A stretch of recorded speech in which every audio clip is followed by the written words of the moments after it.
അമ്മ യശോദതൻ ഹൃദയപാലാഴിയെ നറുവെണ്ണയാക്കിയ നവനീത കൃഷ്ണ.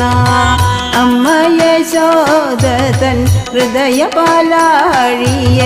നറുവെണ്ണയാക്കിയ നവനീത കൃഷ്ണ. ഗോകുലദീപമായി പൊൻപ്രഭ തൂകിയ ഗോപി മനോഹര ഗോകുലപാലക. ഗോകുലദീപമായി പൊൻപ്രഭ തൂകിയ ഗോപി മനോഹര ഗോകുലപാലക.